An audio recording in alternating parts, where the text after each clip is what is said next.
When a traffic stop happens at night on a dark street, the tension is high for everyone involved. Ask patrol officers why a citizen is angry during one of these stops, and most share the exact same assumption. The citizen is upset because they are receiving a ticket or facing a negative legal outcome. But this split-screen diagram of citizen satisfaction surveys reveals a counterintuitive reality. On the left, drivers who received a warning but felt disrespected report low satisfaction. On the right, drivers who actually received a citation but felt they were treated respectfully report significantly higher satisfaction. This data points directly to procedural justice. Under this framework, people's perceptions of fairness are shaped heavily by how they are treated during an interaction, often outweighing the actual outcome they receive. Procedural justice stands as one of the most extensively researched and practically influential concepts in modern policing. Research indicates that public compliance is a direct result of how authority is exercised during the encounter. To operationalize procedural justice on the street, we use the model shown here.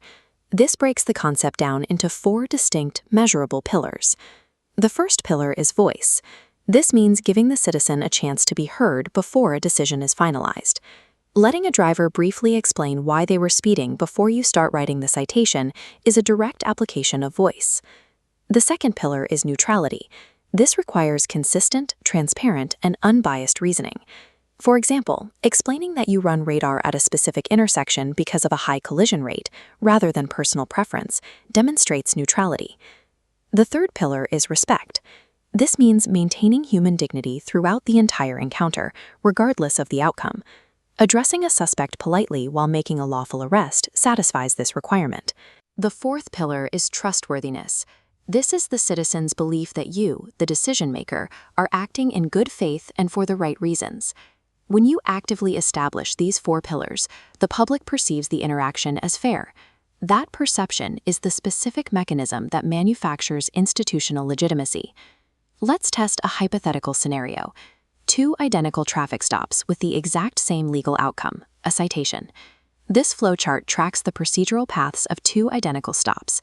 In Path A, the officer explains the reason, listens briefly, issues the citation, and says thanks. In Path B, the officer says little, acts impatient, cuts off the explanation, and issues the exact same citation. Consider the operational consequences. Which of these 2 drivers is more likely to cooperate with the police during a future unrelated neighborhood canvass? The driver from Path A is far more likely to cooperate. That officer earned future compliance by providing voice, demonstrating neutrality, showing respect, and building trustworthiness. Controlling a dynamic environment requires deliberate communication choices.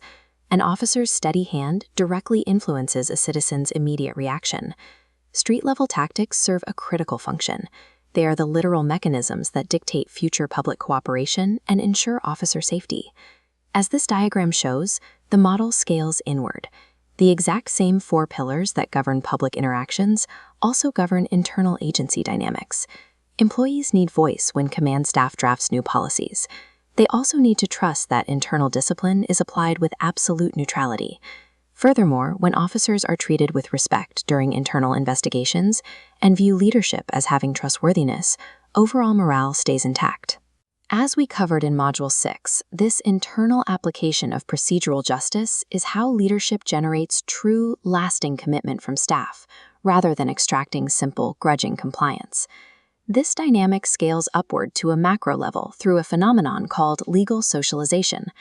Legal socialization is the process by which early individual encounters with legal authority shape a person's lifelong attitude toward the law.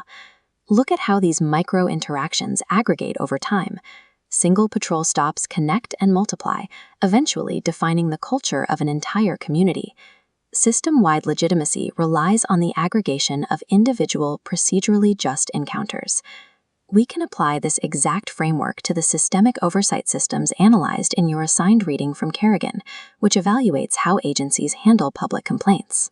This comparative matrix outlines 3 specific complaint handling systems Kerrigan researched: internal affairs, civilian review boards, and mediation.